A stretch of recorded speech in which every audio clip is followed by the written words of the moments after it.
આગળ વધીએ નર્મદાના રાજપીપળા ખાતે ધોરણ 10ની વિદ્યાર્થીની સૌનું ધ્યાન પોતાની તરફ ખેંચ્યું હતું।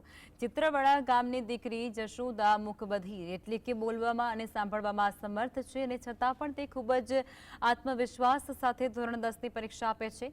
રાજપીપળાની અંબુભાઈ પુરાણી હાઈસ્કૂલ ખાતે ધોરણ 10ની એક વિદ્યાર્થીની પરીક્ષા આપવા આવી હતી અને જે જાતે મુકબધિર છે તેને ન સંભળાય કે ન બોલાય છતાં પણ એક નેત્ર ઇન્દ્રિયથી ભણતરમાં પારંગત બની અને ધોરણ 10 સુધી પહોંચી છે। જે બાળકો શારીરિક અને માનસિક રીતે અસક્ષમ છે તેના માટે આ વિદ્યાર્થીની પ્રેરણા સમાન બની છે।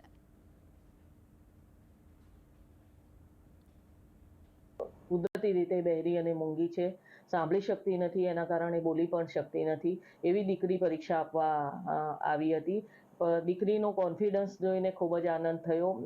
દીકરી ફિઝિકલી બધી રીતે ફિટ હતી, ખાલી બોલી અને સાંભળી શકતી નહોતી। ખૂબ જ શાંતિપૂર્વક એના માઇન્ડમાં ખૂબ જ શાંતિ હતી અને ખૂબ સારી તૈયારી સાથે પરીક્ષા આપવા આવી રહી હોય એવું લાગતું હતું।